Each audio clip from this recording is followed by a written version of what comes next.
Jesus left there and went to his hometown of Nazareth. His disciples went with him. When the Sabbath day came, he began to teach in the synagogue. Many who heard him were amazed. "Where did this man get these things?" they asked. "What's this wisdom that has been given to him? What are these remarkable miracles he is doing? Isn't this the carpenter? Isn't this Mary's son? Isn't this the brother of James, Joseph, Judas, and Simon? Aren't his sisters here with us?" They were not pleased with him at all. Jesus said to them, "A prophet is honored everywhere except in his own town. He doesn't receive any honor among his relatives or in his own home." Jesus placed his hands on a few sick people and healed them. But he could not do any other miracles there. He was amazed because they had no faith. Jesus went around teaching from village to village. He called the 12 disciples to him. Then he began to send them out 2 by 2. He gave them authority to drive out evil spirits. Here is what he told them to do. "Take only a walking stick for your trip. Do not take bread or a bag. Take no money in your belts. Wear sandals. But do not take extra clothes. When you are invited into a house, stay there until you leave town. Some places may not welcome you or listen to you. If they don't, leave that place and shake the dust off your feet. That will be a witness against the people living there." They went out, and they preached that people should turn away from their sins. They drove out many demons. They poured olive oil on many sick people and healed them. King Herod heard about this. Jesus' name had become well known. Some were saying, "John the Baptist has been raised from the dead. That is why he has the power to do miracles." Others said, "He is Elijah." Still others claimed, "He is a prophet. He is like one of the prophets of long ago." But when Herod heard this, he said, "I had John's head cut off, and now he has been raised from the dead."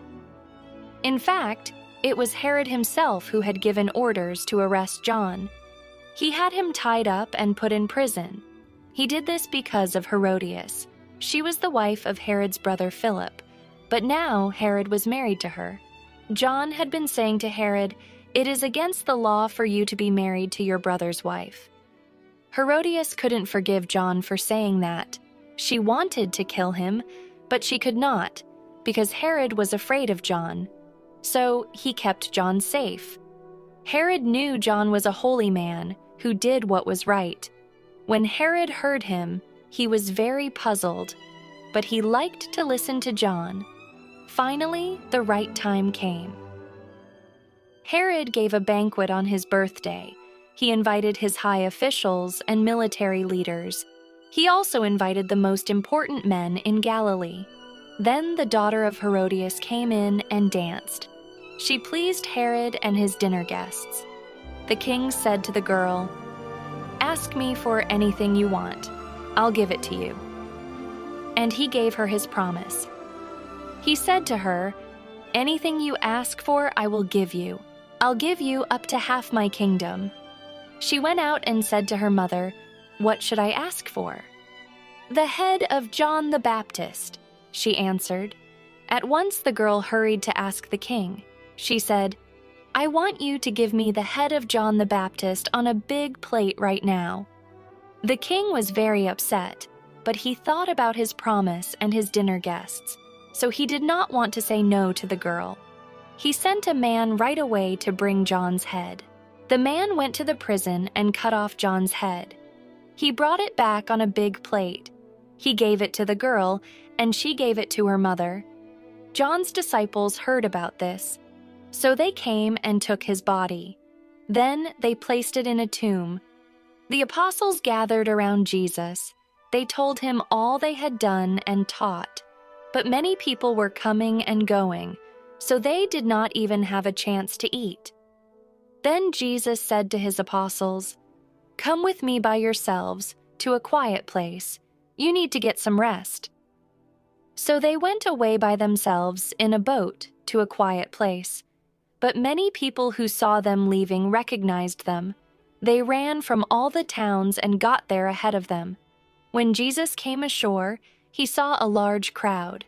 He felt deep concern for them. They were like sheep without a shepherd. So he began teaching them many things. By that time, it was late in the day. His disciples came to him. "There is nothing here," they said. "It's already very late. Send the people away.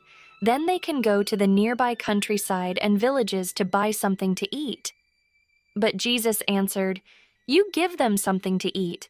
They said to him, "That would take more than half a year's pay. Should we go and spend that much on bread? Are we supposed to feed them?" "How many loaves do you have?" Jesus asked. "Go and see." When they found out, they said, 5 loaves and 2 fish. Then Jesus directed them to have all the people sit down in groups on the green grass.